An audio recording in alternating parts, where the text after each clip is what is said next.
আপনারা যারা nanolon20.com সম্পর্কে জানতে চাচ্ছেন, আজকের ভিডিওটা আপনাদের জন্য খুবই গুরুত্বপূর্ণ। আজকে আমি এই ওয়েবসাইটটা সম্পর্কে আপনাদের সাথে বিস্তারিত আলোচনা করব। আপনারা আমাকে অনেকেই মেসেজ করে জানতে চেয়েছেন এই ওয়েবসাইট থেকে কি সত্যি লোন নেওয়া যায়, নাকি এই ওয়েবসাইটে জামানতের টাকা পাঠানোর পরে তারা আপনাদেরকে লোন দিবে না, প্রতারণা করবে। সম্পূর্ণ বিষয়টি জানতে হলে অবশ্যই ভিডিওটা ধৈর্য ধরে শেষ পর্যন্ত দেখুন। আপনারা অনেকেই আছেন সম্পূর্ণ ভিডিও না দেখে উল্টাপাল্টা কমেন্ট করেন। আরেকটা কথা বলে রাখি, আমার ভিডিওটা শুধুমাত্র শিক্ষামূলক উদ্দেশ্যে তৈরি করা হয়েছে। এখানে আমি কাউকে লোন নেওয়ার জন্য উৎসাহ করি না। আসলে এই ওয়েবসাইটটা লোন দেয় নাকি দেয় না, তো সেটা জানার পূর্বে আমরা দেখব এখানে লোনের আবেদন কিভাবে করে। লোনের আবেদন করার জন্য এখানে লোন আবেদনে ক্লিক করতে হবে। তো এরপরে উপরে আপনার নাম আসবে, তারপরে আপনি কত টাকা নেবেন তো সেটা এখানে সিলেক্ট করে দিবেন, তারপরে কত মাসের জন্য নেবেন সেটা সিলেক্ট করে দিবেন, তারপরে কিসের জন্য নেবেন তো সেটা এখানে সিলেক্ট করে দিবেন। তো এরপরে আবেদন করুন বাটনে ক্লিক করতে হবে। এইখানে বিস্তারিত সব কিছুই দেওয়া আছে, 50,000 টাকা ঋণ, তারপরে এখানে কত টাকা ইন্টারেস্ট আসবে, তারপরে জামানত কত টাকা, সব কিছু এখানে দেওয়া আছে, কোন মাসে কত টাকা কিস্তি সব কিছুই দেওয়া আছে। তো এগুলো ভালোভাবে দেখে নেবেন। তারপরে এগিয়ে যান বাটনে ক্লিক করতে হবে। এগিয়ে যান বাটনে ক্লিক করার পরে এখানে আপনার এনআইডি কার্ড সাবমিট করতে হবে। আমি আমার এনআইডি কার্ড সাবমিট করার পরে আপনাদেরকে দেখাচ্ছি। এনআইডি কার্ড সাবমিট করার পরে দেখুন এখানে তাদেরকে 5,000 টাকা জামানত পাঠাতে হবে। আমার 50,000 টাকা ঋণের জন্য তাদেরকে 5,000 টাকা জামানত পাঠাতে হবে। তো আমি এখানে বিকাশ সিলেক্ট করে দিলাম। বিকাশ সিলেক্ট করার পরে এই নাম্বারে তাদেরকে জামানতের টাকা পাঠানোর পরে এখানে ট্রানজ্যাকশন আইডিটি বসিয়ে দিতে হবে। আমি তাদেরকে টাকা পাঠানোর পরে এখানে ট্রানজ্যাকশন আইডিটি বসিয়ে দিলাম। এখন এখানে জমা দিন বাটনে ক্লিক করতে হবে। আমার জামানতের টাকাটা কিন্তু সফলভাবে তাদের কাছে চলে গিয়েছে।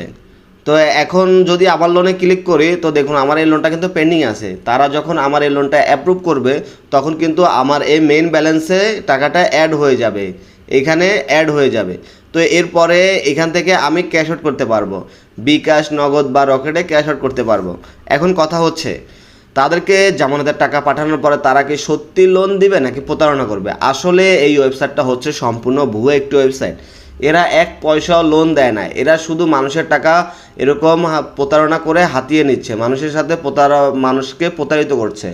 তো এখন এই আমার ভিডিওটা শুধু কষ্ট করে তৈরি করেছি শুধুমাত্র আপনাদেরকে সতর্ক করার উদ্দেশ্যে। আমার ভিডিওটা শুধুমাত্র শিক্ষামূলক উদ্দেশ্যে তৈরি করা হয়েছে, কাউকে আমি লোন নেওয়ার জন্য উৎসাহ করি না।